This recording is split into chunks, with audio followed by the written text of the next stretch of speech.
At sa ating key text, ating pong pinag-aaralan, pero bago po yung verse 11, kasi yung pinaka-key text po natin, yan yung pinakasusi para mabuksan yung mga aralin.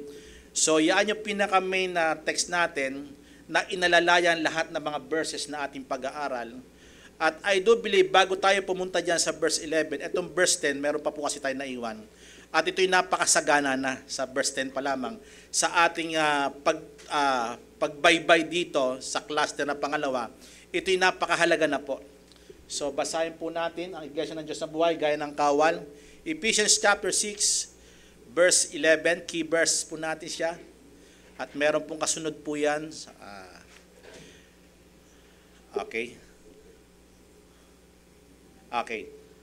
Mga bis kasi siguro basahin po natin sabay-sabay. Bibilang ako ng 3 1, 2, 3, go!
Pinagtitiisan mo kasi talagang tayo nasa flesh pa po tayo.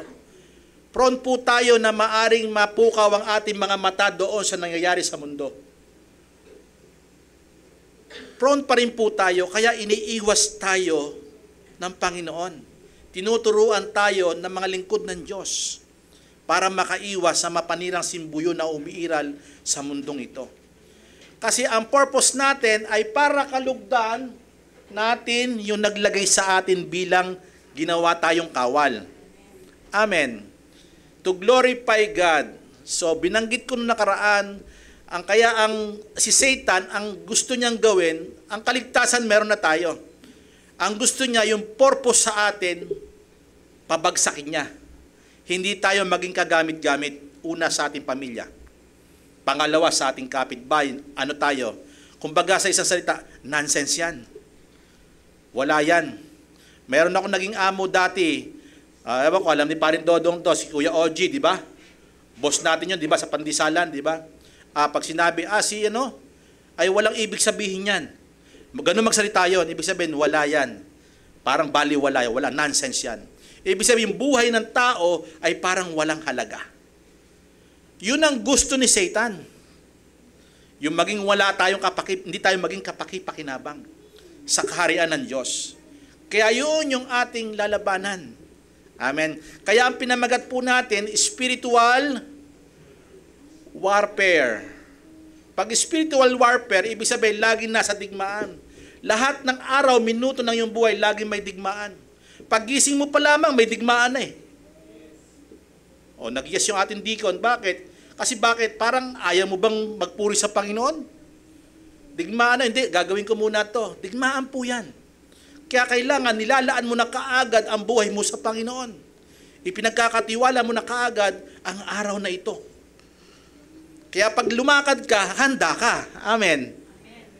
Ngayon, pag di ka nagsimula ng panalangin at meditation at pag-worship kay Lord, papaano ka lalaban?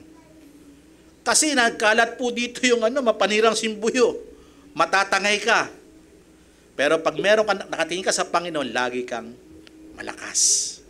Now, ang nahuli po natin, kasi katapos-tapusan, una po yung pangalawa, magpalakas sa Panginoon, mean to say, meron kang communication. Kasi siya nag-open ng communion sa atin. Suffering po, sinabi ko po doon, pagkitiis po yon, ang communion. Tayo, may suffering po tayo, may communion tayo sa Panginoon, at may communion tayo sa nangyayari sa ating buhay. Sa tao man yan, o kanino man yan, o saan naman pangyayari po yan. Ngayon, yaan dapat ay nagbibigay sa atin ng lakas para lalong tumatag ang communication natin sa Panginoon. Kasi pag hindi ka nakatingin sa Panginoon, ang communication natin sa Kanya, hindi natin pinapanatili, ano po mangyayari? Panghihinaan ka po. Hindi mo mamamalayan, nawawala ka na pala. Danas ko po yan eh. Kaya ako po sinasabi sa inyo. Hindi mo namamalaya, unti-unti ka na palang kinakain na sistema ng mundo. Kasi bakit? Yung relationship mo, hindi mo naiiging intact sa Panginoon. Kaya nahihiramin. Panghuli na pag-aaral sa ngayon, ito pong pangatlo ay yung ang kapangyarihan ng kanyang kalakasan. Magpalakalakas tayo sa Panginoon, verse 10, di ba? Katapos-tapusan, magpalakas tayo sa Panginoon. Pangatlo na point po natin, saan tayo magpapalakas? Kasi tumingin tayo sa Kanya, di ba? Sinasabi natin. Alam niyo po ba, ang Panginoon ay punong-puno ng kalakasan? Kung nakatingin tayo sa Panginoon, mapag-aaralan natin ang buhay niya. Lalakas tayo sa Kanya. Kasi yung sinasabi niya po dyan, yung kapangyarihan ng Kanyang kalakasan, sometimes pinapakita dito yung power to defeat yung mga kaaway niya. Pero paano niya defeat yung kaaway? Paano? Sa karakter. Bakit nagkaroon ng panahon ni Jesus Christ? Bakit merong Roma talagang mamamatay? Bakit? Kasi nga kailangan niyang batayin yung pagtitiis na yon. Ngayon, bakit kaya may nangyayari sa buhay natin Akala natin, ukol ba sa akin itong paghihirap na ito? Ukol ba ito? Parang hindi bagay sa akin. Parang baduy sa akin yung problema ito kasi ang Panginoon ko karingal-ringal. Take note, sabi sa Romans chapter 8, verse 17, ang nakipagtiis kay Jesus Christ ay luluwalhatiin din naman kasama niya. Kung hindi magtiis, ano mangyayari? Walang kaluwalhatian. Can I hear amen? Now, tingnan po natin kapangyarihan na sa kanyang kalakasan. Ang kalakasan ng Panginoon, alam niyo po ba si Jesus Christ, nung ang Panginoon ay nasa krus ng Kalbaryo, pwede siya kumorder eh. Yung mga pumalo sa kanya, nagmura sa kanya, tumadyak sa kanya, nagukupit sa kanya, yung mga tumusok sa kanya, hindi pa siya namamatay po, pwede siya mag-order right now. Yung mga angel nakahanda para tugisin niya mga yan, patayin niya mga yan, para lipulin yan. Pero dahil hindi pakikidigma ang laban ay dugo at laman, kundi spiritual, kundi karakter, ipinamalas niya yun sa atin. Doon sa krus, nakita na natin yung kalakasang meron siya.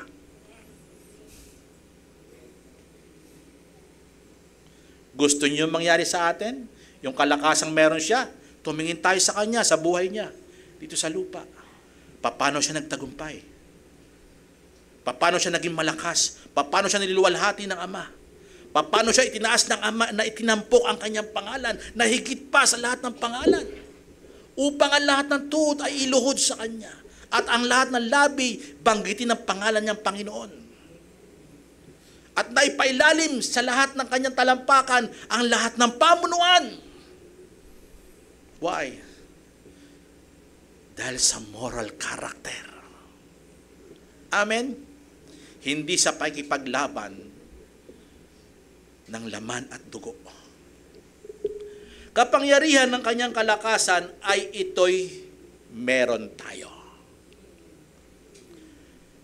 Sinabi ko po sa inyo noong nakaraan, the Church of God have all the resources na binanggit ko noong nakaraan, nasa atin na ibinuhos ng Panginoon.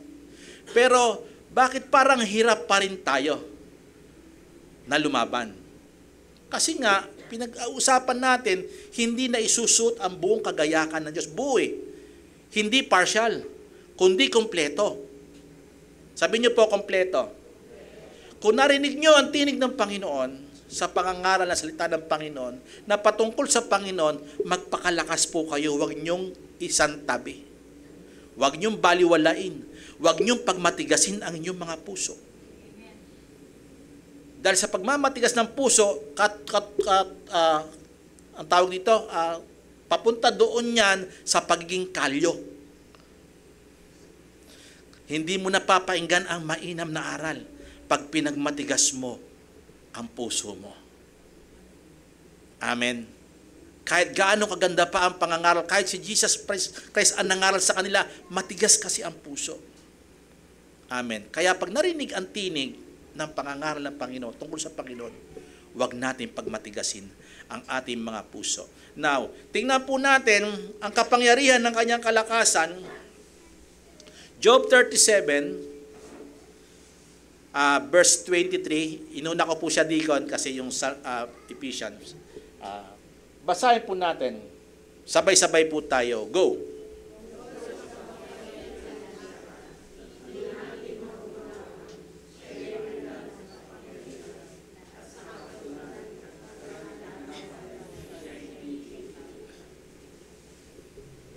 Sabi niya diyan, tungkol sa makapangyarihan, sino yon? Ang Diyos. Ang ating Panginoong Hesus na nagkatawan tao, at ito po siya. Siya ay hindi natin maunawaan, para ang hirap intindihin. Although siya ay powerful, makapangyarihan, bakit ganoon na lamang nangyari kay Jesus Christ? Parang bumagsak yung bansang Israel. Ito ba yung ating Panginoon na hinihintay? Sinasaktan, hindi niya may pagtanggol ng sarili niya. Di ba? Pero ang sabi niya po diyan, marilag sa kapangyarihan. Minsan kasi ang power, nakikita yan sa bisig, sa kayang pumuksa. Di ba? sa kayang gawin lahat ng kapangyarihan. Kasi hinubad niya nga yung kanyang pagka-Diyos eh. Diba? Namuhay na naging alipin. Gaya ng alipin. At ang sabi niya sa English, kapatid, sabi niya, excellent in power. Talagang walang kapantay ang kapangyarihan niya. Bakit? Kasi minsan nakatingin tayo sa kapangyarihan lamang na makikita nating labanan yung parang patayan. Sa huli po yun eh. Ipapakita muna yung laban ng espiritual. The Almighty, we cannot find Him. He is great in power. Sa akin pong salin kasi, excellent in power. Kasi dito, ginamit siguro dito ESV, no? Pero sa akin, sa King James, ito po yung salitang excellent in power. Talagang hindi mo kayang pantayan ang kanyang kapangyarihan. Justice and abundant righteousness, He will not violate. So, hindi niya ito kokontrahin. Dahil sa kapangyarihan niya, ang kapangyarihan ng kanyang karakter, hindi niya ito babaliwalain. Kailangan niya ipamalas ito sa atin. Now, tingnan po natin, ibalik niyo po ulit kapatid sa, sa Tagalog po. Ibalik po natin. Okay. Ang sabi niya diyan, at sa kahatulan at sa ganang kaganapan. Ang Panginoon, humahatol siya ayon sa karakter na meron siya. Doon tayo tumingin. Kasi kung hahatulin niya tayo, paktay tayo. Paano yung karakter niya? Mababaliwala yung love niya. Yung goodness niya. Di po ba? Kaya ang kapangyarihang iyon ay nasa sa atin. In Psalms 28 verse 8, ito po ang sabi. Mga awit po, 28 verse 8. Ang Panginoon ay kanyang kalakasan, ay kanilang kalakasan. Sino po kaya tinutukoy ditong kanila? Yung mga mananampalataya, yung mga may relasyon sa Diyos. Ang kalakasan natin ay na kanino? Nasa Panginoon. Ang sabi niya, at siya'y kuta ng kaligtasan. Pag sinabing kuta, ginagamit ang kuta sa war. Pag ginagamit natin ang Panginoon bilang ating sandigan ng kalakasan, tayo po ay ligtas sa kanyang pinahiran ng langis. Ang sinasabing pinahiran po ng langis dito, kasi si David, siya po'y pinahiran ng langis. Alam niyo po ba, ang Kristiyano, makinig kayo mabuti, tayo ay may pahid din ng langis. Ano po prueba? Yung Holy Spirit na nasa inyo at nasa akin. Amen. Kasi sila, literal po talaga sila, nilalagyan ng langis sa ulo. Ina-anoint. Pero ang church, inanoint ng Holy Spirit, nanirahan ng Holy Spirit sa kanila as a church. Bilang church, nanirahan ang banal na Espiritu. Templo ng Diyos, di po ba? Ephesians chapter 2, di po ba? Ginawa tayong templo. Yun yung anointing. Yun yung langis na meron tayo. So, tingnan po natin. Ephesians chapter 1, verse 19, kasi gusto kong balikan yung masaganang biyaya na nasa atin. Ano po ito? Ano po itong kapangyarihang nasa atin? Dapat ito ginagamit natin. Okay.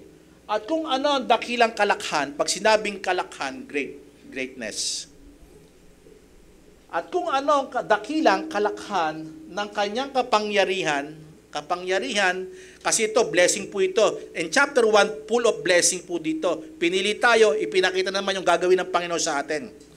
Ito po, sabi niya yan, ng kanyang kapangyarihan sa ating, sino daw po? Ang nagsisampalataya lang po talaga ang church. Genuine believer, yung church ng Diyos, yung binili niya ng kanyang dugo. At ang sabi niya na nagsisampalataya ayon sa gawa ng kapangyarihan. Pag sinabing gawa, ibig sabihin, ang Diyos ang gumagawa sa buhay ng mga Kristiyanong mananampalataya na genuine believer. Na sila'y may kapangyarihan din ng kalikasan na nanggaling sa Diyos. Kaya nahihiramen. Yan yung dinidescribe na meron tayo in chapter 1. Kaya in chapter 2, ginawa tayong templo. Sinabi ko nga sa inyo tayo ay secret weapon sa digmaan. Kristiyano ka, secret weapon ka. Sa pamilya mo, secret weapon ka. Kung ang mga kasama mo sa sambayan mo, hindi pa Kristiyano, secret weapon ka para sila ay matangay mo. Madaig mo ang kaaway doon. Amen. Hindi tao ang kaaway, kundi yung naghaharing pamunuan doon sa lugar ng kadiliman. Amen po ba? Papupuntahan po natin niya sa susunod. Now, una, may niligay po ako dito. Ito po yung available power na meron ang iglesia. Una, kapangyarihang laging available para sa iglesia. Meron po talaga. Pag sinabing salita na available, dapat lagi natin kukunin. Amen po ba? Pag sinabing available, lagi nakahanda yan na andyan. Ang kailangan lang natin, gamitin. Halimbawa, may tools po tayo ako kasi minsan nagbibikana ako ng tricycle eh. Kung wala akong available yung tools ko, pero pupunta pa ako sa iba para manghingi, di ba hindi inappropriate? Meron na akong gamit, ba't ba pupunta sa iba para manghiram? Mas kabisado kong gamitin dapat yung gamit ko. Amin po ba? Available itong power na ibinigay ng Diyos sa iglesia. Tignan po natin. Ano po yung available? Ephesians chapter 3, binabanggit ko po ito. Madalas ko po itong sinasabi sa inyo. Ephesians chapter 3 verse 20. Tignan po natin. Ayon sa kapangyarihang, pakibasa po. Sabay-sabay po tayo, go.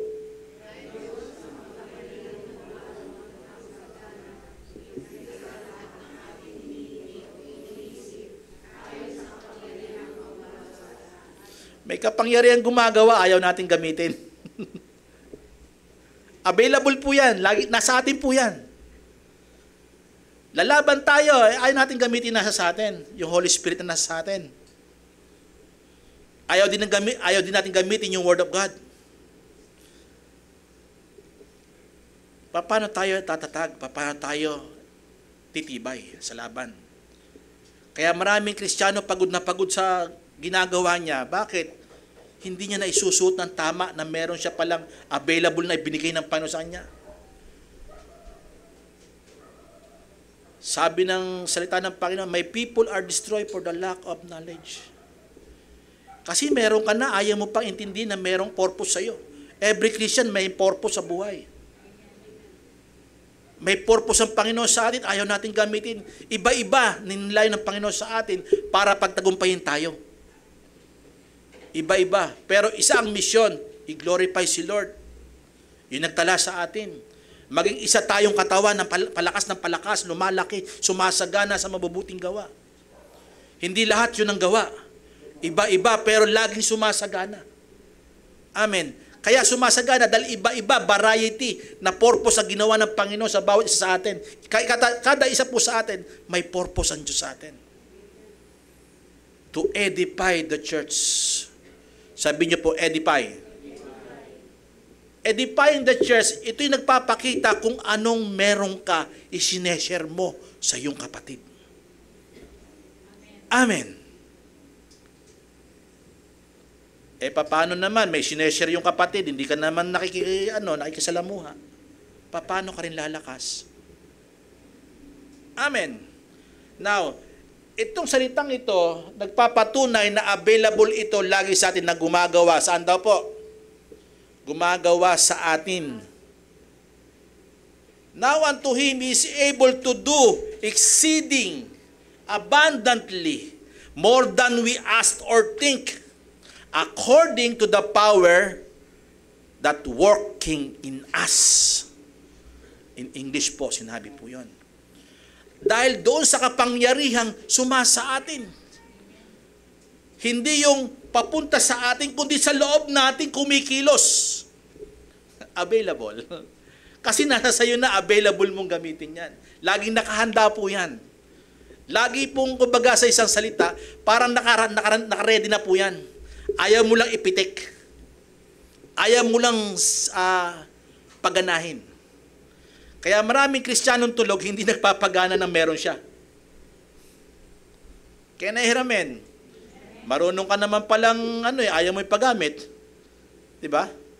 May kaalaman ka naman pala patungkol doon. May ability pa. Kasi bawat isa sa atin may abilidad eh. Di po ba? Ayaw natin ipagamit para i-glorify si Lord. Di po ba? Paggamit natin. Kasi available lagi yung power na sa atin, yung purpose na sa atin. Kaya sinasabi ko, find your purpose. Personal nyo po yan madidiscover. Dahil sa Panginoon. Magtanong kayo sa Panginoon. Amin po ba? At ang sabi po diyan, now unto Him who is able to do for more abundantly than all that we ask or think according to the power at work within us. Within us. Within us. So ano ibig sabihin? Sa kaloob-looban natin, kumikilos. Pero nahadlangan natin. Huwag po nating hadlangan para lalo tayong sumagana. Magugulat po kayo pag may personal po kayong relasyon sa Panginoon, lalago ka bilang isang Kristiyano. Amin po ba? Hindi ka madadaya. Pangalawa, in 1 John chapter 4 verse 4, ito po'y available na sa atin. Si Papa, laging sinasabi po ito eh. Laging binabanggit po ito. Yung greater is He, di ba? English po yun, di ba? Pero tatagalogin po natin. Kayo'y sa Diyos, mumunti kong mga anak, at inyong dinaig sila. Sino po yung dinaig sila? Meron talaga dapat tayong mga Kristiyano, may dapat talaga tayong talunin, dadaigin. Pero mamaya na po yun. Sapagkat lalong dakila siyang nasa inyo. Available yun, dakila yun, nasa loob natin. Sabi niya, kaysa sa nasa sanlibutan. English po, meron po ba dyan? Greater is He that is in you than he that is in the world. Mas makapangyarihan yung nasa sayo kaysa sa nasa sanlibutan ito.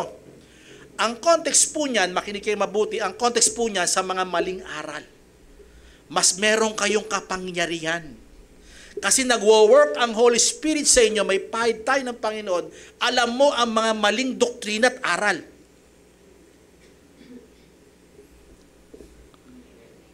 Help me, Lord. Kasi pag may Holy Spirit ka, alam mo yung mga maling doktrina. Ibubunyag ng Panginoon sa iyo kung ano ang tama at mali. Natututunan mong maghimay ng tama. Nakakakain ka ng tama. Parang pagkain na isang aral, halimbawa, sa tahanan, kakain ka, ang pagkain mo isda, alam mong himayin. Tanggalin yung hindi mainam. Alam mo yung mainam at alam mo yung hindi mainam. That's why, kaya tayo mga Kristiyano, binigyan po tayo ng tapat na sinasabi ng Panginoon na sa ating kapangyarihan. Kaya tapat itong pasabing ito, meron ka na. Palaguin mo lang. Available lagi ito. Magtanong ka. Siguro, isang simula mo sa buhay mo, tanong-tanong ka, Lord, bakit ganon? Pakilala mo sa akin. Kasi sa dami natin na sinasabi, lagi tayo nagkakamali. Ayaw nating isipin muna na mag-think muna tayo sa Panginoon. Tumingin muna tayo sa Panginoon. Amen. Para lumakas tayo. Pangalawa, ang kapangyarihang kanyang kalakasan na dapat magpalakas tayo sa Panginoon, ito'y kapangyarihang inangkop para sa iglesia. Sabi niyo po, inangkop. The appropriated power to the church. Pag sinabing appropriated, angkop na angkop ito. Kumbaga sa dapat mong, itong nasa sa iyo ito, angkop sa ito, bakit? Anak ka ng Diyos eh. Hello? Ang iglesia ng Diyos ng buhay ay anak. Nirigaluhan ng pananampalataya. Nirigaluhan ng buhay. Siyempre, buhay na walang hanggan eh. Pinili muna tayo eh. Di po ba? Ano ibig sabihin? Kapangyarihang inangkop para sa iglesia. Kaya huwag tayong papatay-patay. Meron ng angkop na sa ating kapangyarihan, magpakalakas tayo sa Panginoon. Tumingin tayo sa Panginoon. Kasi tinapos na ng Panginoon para sa atin. Ngayon parang hindi natin matapos yung race. Dapat tapusin natin yung takbuhin natin, yung laban natin. Di ba si Paul nagsabi niya, I fought a good fight of faith. Nakibaka ako ng mabuti pakibaka. Kasi may maling pakibaka. Na ipaglaban sa laman at dugo. Maraming winawasak. Tao ang winawasak, imbis na ang kaaway wasakin. Yung gawang masama ang wasakin, tao ang sisirain. Nagkakamali tayo. Ang pakipagdigma natin, hindi sa laman at dugo eh. Halimbawa, meron po tayong mga kamag-anak na nalalayo pa sa Panginoon, ipag-pray po natin sila. Huwag na sila susumbatan. Ang sama-sama mo, huwag mong gaganunin. Diba? Huwag natin gaganunin yung pamilya natin. Aralan, padala po kayo ng tagapangaral sa kanila. Amin po ba? Kasi pag sinabi mo, ang sama-sama mo, hindi ka kasi Kristiyano. Diba? Ganun tayo. Tingin mo nakipaglabang ka ng mabuting pakikibaka? Hindi po. Kasi karakter. Mahal mo pala yun, sasabihan mo na masama. Eh, totoo naman, masama eh. Oo nga. Eh, ano yung love mo? Pinapakita mo yung ganun? Si Lord, hindi niya tayo sinabi, ang sama-sama nyo. Iligtas ko kayo, ang sama-sama nyo. Hindi. Mahal ko kayo. Sabi ng Panginoon. Patawarin mo sila, Panginoon. Hindi nila alam ang kanilang ginagawa. Yun ang karakter na meron ang Panginoon. Tingnan po natin, Philippians chapter 4, verse 13. Naku, daming gumagamit ito, mga kapatid. I can do all things through Christ who give me strength. Wow! Kayang-kaya ko yan. Sa basketball, ginamit pa yan eh. Nag-champion, sasabihin niya, I can do all things through Christ who strengthened me. Ang akala niya, ang kalakasan sa pisikal. Ang kalakasang sinasabi po dito, anumang hamon ng buhay. Basahin po natin. Lahat ng mga bagay ay aking magagawa doon sa nagpapalakas sa akin. Si Paul ay naka-imprison. Nakakulong si Paul. Si Paul, sabi niya, naranasan ko sumagana, naranasan kong magkulang, naranasan kong mangailangan, talagang gipit na gipit siya. Pero sabi niya diyan, naging sapat sa akin ito, na kontento. Yun ang keywords po dito. Natutunan ko na maging kontento sa lahat ng bagay. Dahil sa Panginoon.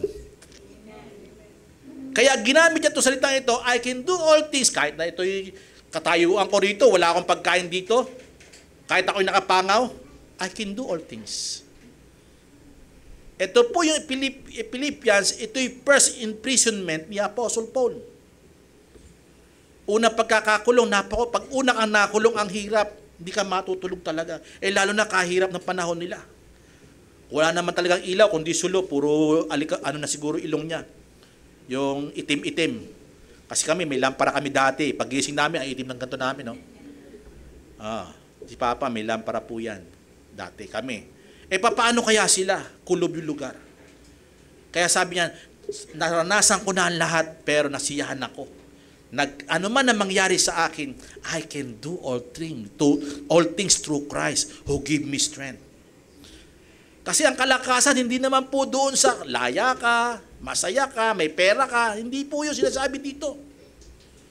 Magagawa mo anumang pagkitiis ang meron ka. Ito'y kasapatan sa iyo dahil si Kristong nasa iyo ay kompleto. Amen. Tingnan niyo po siya. Saan po siya nakatingin?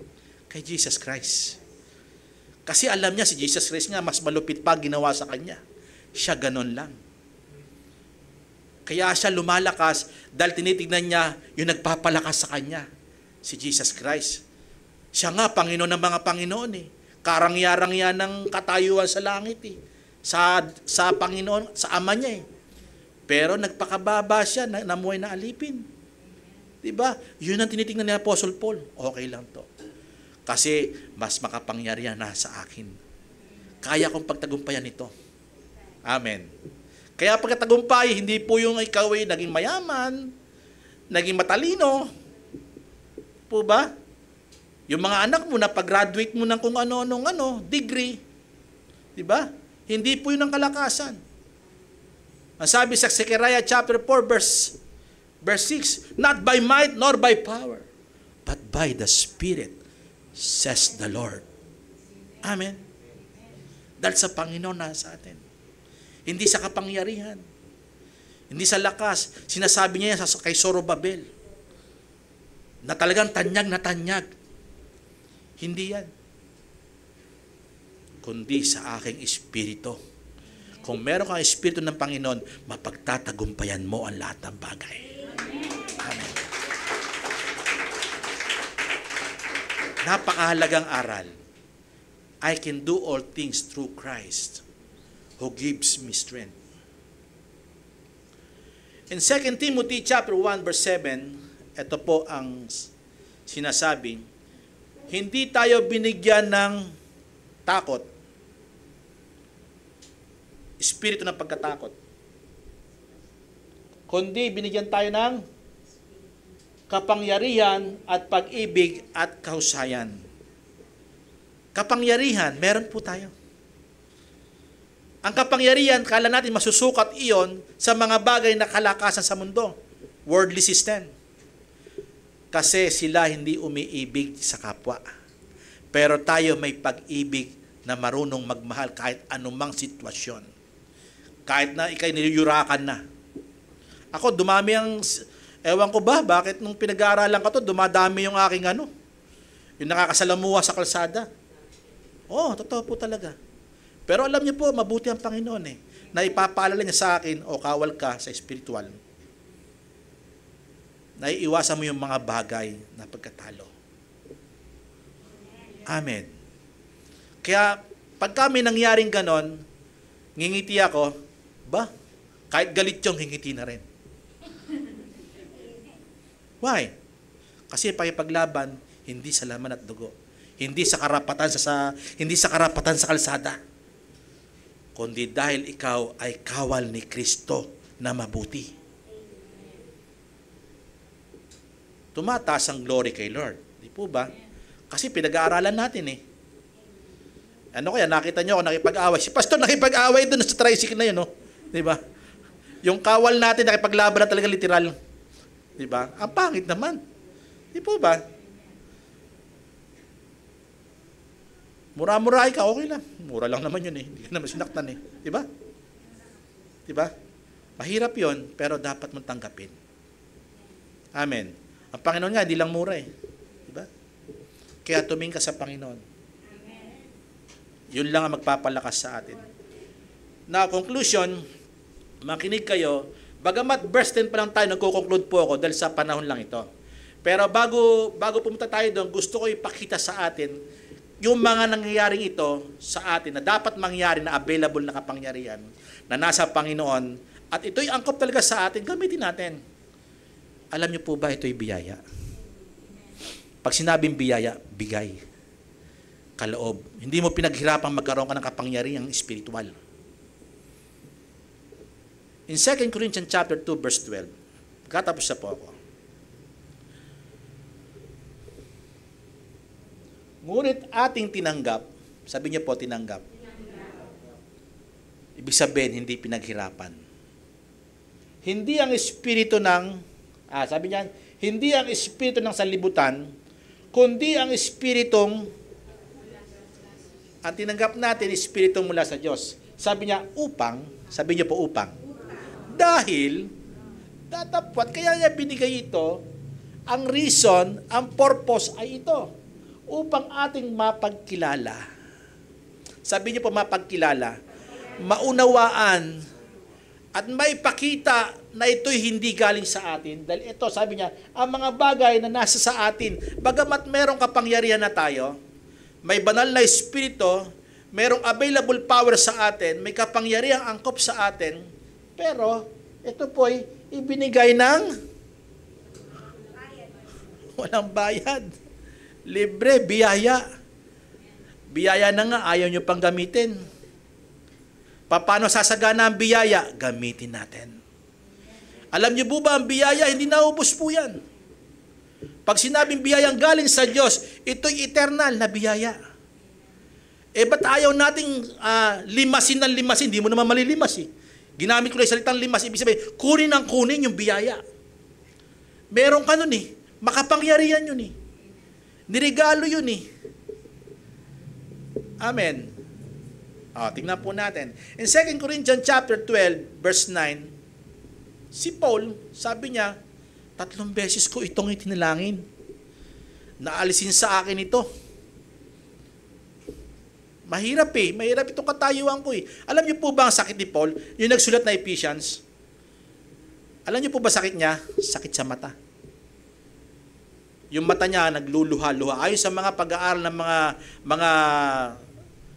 mga batigam tagapag-aral, scholar, sa Bible, makinig kayo mabuti, si Paul ay may sakit sa kanyang mata na nalalabo ang mata niya. At ito'y parang naglalangis-langis. Naglalangib-langib. Hirap po talaga siyang magsulat. Kaya nga sabi niya sa Galatians nagsulat ako sa inyo, tignan nyo naman kung gaano kalaking letra ang sinulat ko. Kasi nga sa kahinaan ko. Hindi siya makapagsulat ng maayos, niya. Yung mata niya talaga may problema. Sabi niya rito, pinag-pray niya to, makinig kayo mabuti. At siya'y nagsabi sa akin, 3 beses dinalangin ito, yung sakit niya ito. Sabi, yung tinik na sa laman, sinabi sa mga naunang verse. Ang tinik sa laman ay 3 beses kong idinalangin. Sabi niya, ang sagot ng Panginoon, sabi niya, ang aking biyaya ay sapat sa iyo. Pag sinabing sapat, kulang. Sapat, sufficient. Sufficiente. Bakit kaya sufficient? Bakit kaya ito'y saktong-sakto sa'yo? Angkop sa'yo to. Kasi kung sasabihin natin, si Paul nga may sakit, di ba? Hindi naman angkop sa kanya. Apostol yan May kapintasan ng pangit. Kaya siya, pag titignan mo siya, ang pangit ng kanyang mata Kaya sabi niya rito, sabi niya, sapagkat ang aking kapangyarihan ay, ano daw po? Maging sakdal. Alam niyo po ba bakit tayo may kapintasan? Alam niyo po tayo mga Kristiyano? Kaya hindi ka perfect at saka ako? Alam niyo kung bakit?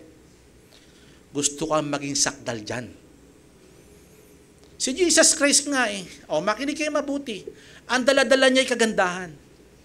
Anong dala ng pagkatao niya sa tingin ng tao? Si Jesus Christ walang kagandahan titingnan sa mukha, sa itsura. May kapintasan po siya. Hindi siya pogi. Hindi nakikita natin poging-pogi. Basahin niyo yung ng Isaiah chapter 53. Para siyang bulaklak na tininim sa tuyong lupa. Yung bulaklak na sinasabi doon, yung karakter na napakaganda. Nabalutan po siya ng laman, lupa Pag sinabing lupa, flesh, nabalot po siya ng walang kagandahan. Kaya kung tingnan natin ng Panginoon, parang hindi siya nakakahalina ng tao. Yung hindi siya mapagtingnan ng, parang lingkod ba ng Diyos yan? Diba? Sinugo ba ng Diyos yan? Siya yung Bisaya. Misaya ba talaga yan? Diba? Talagang hindi nyo makikitaan. Pasalamat kayo. May mga kapintasan tayo. Pag perfecto tayo, alam nyo ang perfecto? Alam nyo makikita nyo perfecto? Si Lucifer. Nagyabang. Nakakatakot ang perfecto. Nasa kaperpektuhan sino? Si Lucifer. Hindi niya napaglabanan yung kaperpektuhan niya. Inako niya na ang kapangyarihang nasa kanya. Kaya sabi ni Apostle Paul, sabi niya, ito sabi ng Panginoon sa akin. Sapagkat ang aking kapangyarihan ay magiging sakdal sa kahinaan. Kaya't bagkus akong magmapuri, ay may malaking galak. Sa aking kahinaan, wow! Biruin mo, may kapintasan ka na, nagagalak ka pa. Ganon dapat mag-isip ang mga Kristiyano totoo. Ang iglesia ng Diyos na buhay. Ang sabi niya dyan, sa aking kahinaan upang manahan nawa ang aking kapangyarihan ni Kristo. Ibig sabihin, lalong sumagana yung kapangyarihan ni Jesus Christ sa akin. Sa ibang salita, pinagmamapuri ko ang aking kahinaan. Wow! Dahil sa kahinaan ito, may kapangyarihan ito. Bakit kaya nasabi ni Apostle Paul ito? Sa context, makinig kayo mabuti. Si Paul ay nakapunta saan? Ang kanyang paningin saan? Sa third heaven. May kapintasan yon sa mata. Pero siya nakakita ng third heaven. Can I hear a clap offering to the Lord?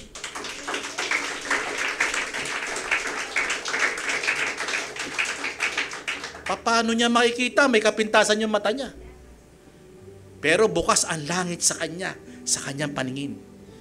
Hindi mahadlangan ng katawan na ito, yung makapintasan natin, ang espiritual na kaloob ng Diyos sa atin. Biruin mo, nakita niya, hanggang sa ikatlong langit, bukas sa kanya, sa kanyang kapintasan ng mata.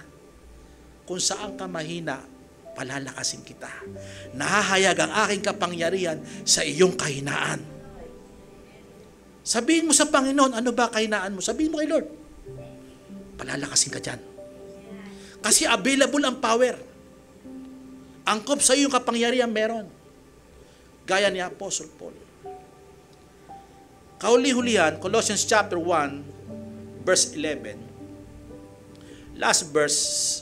Ito po yung si Paul kasi napakaganda ng kanyang karakter na natutunan niya sa Panginoon. Personal niya kasing na-encounter si Jesus Christ. Kaya nung personal encounter niya, minithi niya laging gayahin ang Panginoon. Kaya ipinapasa niya ito kay Timothy. Colossians chapter 1 verse 11, dito po magtatapos, na binalikan ko lang po yun kasi sa kanya nararanasan ang hirap ng dinanas ni Apostle Paul. Kaya nga sinasabi niya lagi sa kanyang sarili, ako'y pinakakauli-hulihan sa mga apostol. Ako yung pinakamababa. Ako yung least sa mga apostol. Mga great sila, ako pinakamababa. Now, pag nakita mo sarili mong ganon, itataas ka ng Panginoon. Kung pinapakita mong sinasabi mong mas magaling ako sa iyo, ibabagsak ka ng Panginoon. Pag sinasabi mong mahina ako, mas mahina ako sa inyo, gusto mo sila kasing itaas. Itataas ka ng Panginoon. Colossians 1, verse 11. Meron po kapatid? Okay, babasahin ko po sa inyo. Tatapusin ko po dito.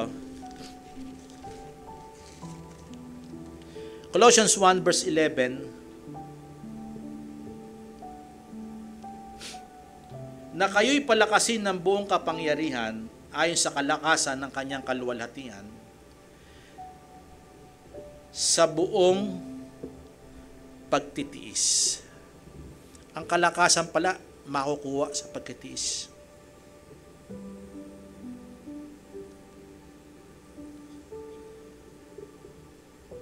At pagpapainuhod na may galak. Sa tiisin natin, dapat nagagalak tayo. Sa pagpapahinuhod natin, pag sinabi pagpapahinuhod, pagtitiis na may suffering. Yung suffering na meron tayo, natutuwa tayo. Kasi kabilang tayo sa kaharian ng Diyos. Kasi kung wala kang suffering, sa English po kasi niya pagpapahinuhod, suffering. Kung wala kang suffering, o pagdurusa man lamang sa pagiging Kristiyano, hindi ka parte ng kingdom.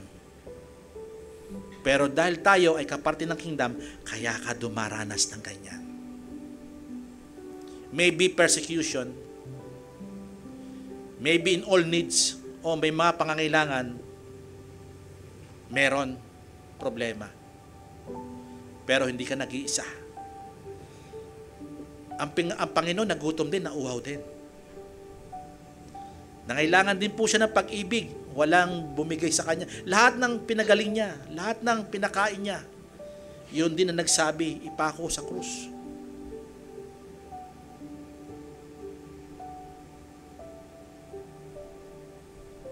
Dahil sa pag-ibig at pagtitiis, alang-alang sa atin.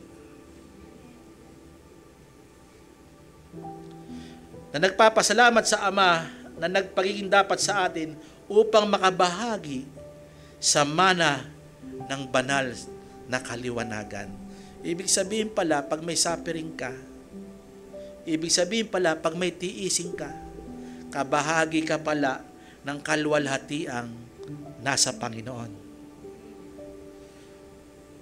Kung wala po, wala tayong bahagi. Pero magpasalamat tayo dahil sa kapintasan nating ito, palalakasin tayo ng Panginoon dyan. Kaya huwag kayong mag-alala.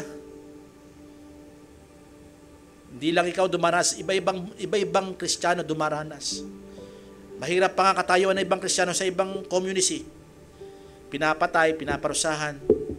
Tayo, maliit na suffering lang bumibigay na tayo. Ayoko na po kayo sa iyo, Lord. Kaya nga sabi ko, nagtampo pa kay Lord. Kay Lord pa ba nagtagpo? Diba?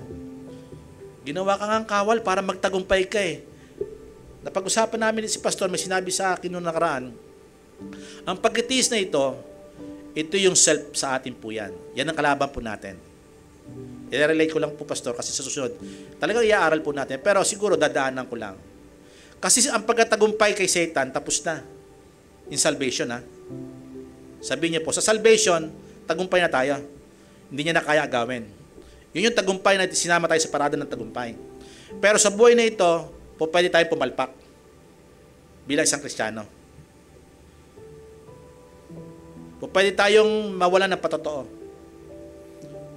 Pero ayaw ng Panginoon mangyari yun. Kaya dapat nagsusuot tayo. At yung kalaban sa daigdig o worldly system, ginagamit po yan ng Satanas para hindi tayo maging kapakipakinabang sa kanyang kaharian.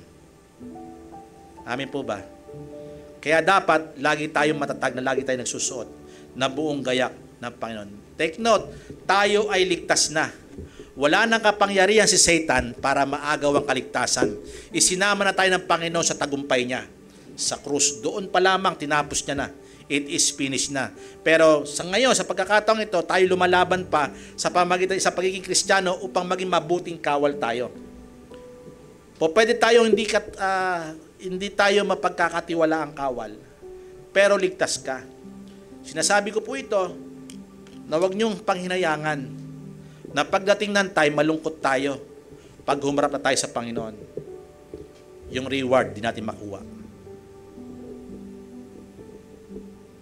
Mag-a-award ng Panginoon sa atin. Tatanggap tayo ng putong. Diba? Ngayon, pag di tayo naging mabuting kawal, ano mangyayari? Tatanggap ba tayo? Ligtas nga tayo. Diba? Pero parang naglaho yung pinaghirapan. Kasi bakit? Naging tulog na Kristiyano. Hindi lumaban. Sa isang linggo, pag-uusapan natin, Deacon, verse 11. Doon po tayo pupunta, mga kapatid. Basahin niyo po iyan. Meron po sana kayo mabuksan. Mabuksan nawa ang aral na verse 11 na pag-aaral natin, pero napakalalim po niyan. Yan yung key text natin na napakasagana. At ipapakita niya sa mga susunod pa yung aralin. Pagpalain tayo ng Panginoon ng buong kalakasan, kapangyarihan na sumasa atin at nagahari sa atin, gamitin po natin. Thank you po.